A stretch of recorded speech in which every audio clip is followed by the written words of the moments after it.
Israel Hamas युद्ध के बीच Israeli प्रधानमंत्री बेंजामिन नेतन्याहू ने बुधवार को एक बयान में हमास के लड़ाकों को खत्म करने की बात कही है। उन्होंने कहा, फिलिस्तीनी आतंकवादी समूह के सभी आतंकवादियों का मरना तय है।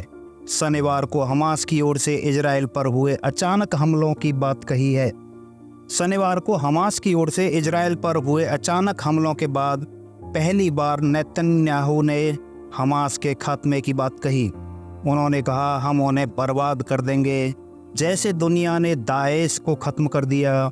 नेतन्याहू ने जंग के बीच अस्थायी रूप से अपने राजनीतिक मतभेदों को भुलाते हुए सरकार में विपक्ष को शामिल किया है। इस नई आपातकालीन सरकार में पूर्व रक्षा मंत्री बेनी गैजेट को भी शामिल किया गया है। वहीं इजराइल और फिलिस्तीन की आतंकी संगठन हमास के बीच जंग तेज होती जा रही है। इस जंग में अब तक दोनों ओर से हजारों लोगों की मौत हो चुकी है। सैकड़ों इजरायली सैनिकों को हमास ने भी बंधक बना लिया है।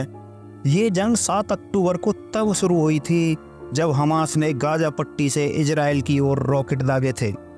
हमास ने इजराइल पर 5000 से ज़्यादा रॉकेट दागने का दावा किया था।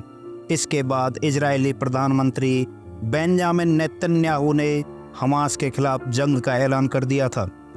नेतन्याहू का कहना है कि दुश्मन को ऐसी कीमत चुकानी पड़ेगी जिसके बारे में उसने कभी सोचा तक नहीं होगा। हमास और इजराइल के बीच पहले भी संघर्ष हो चुका है, लेकिन इस बार यह संघर्ष कहीं ज़्यादा है। वो इसलिए क्योंकि इससे पहले कभी इजराइल ने आधिकारिक तौर पर पहली बार हमास के खिलाफ जंग का ऐलान नहीं किया था। अब आपको बता दें कि जंग के अहम किरदार कौन हैं। सबसे पहले हमास है और दूसरा है बेंजामिन नेतन्याहू। तीसरा अगर कह सकते हैं इसको मोहम्मद डायफ यानी हमास की मिलिट्री विंग का चीफ है। ये सभी फिलिस्तीन और हमास जंग के मुख्य किरदार हैं।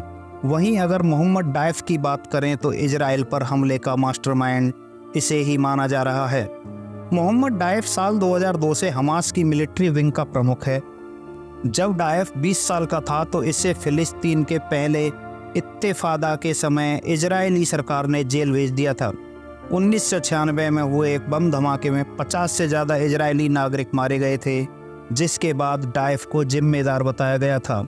वहीं अब इस पूरे विद्रोह का और जंग का मास्टरमाइंड डायफ को ही बताया जा रहा है। ऐसे ही समाचार देखने के लिए जुड़े रहिए DK न्यूज़ से।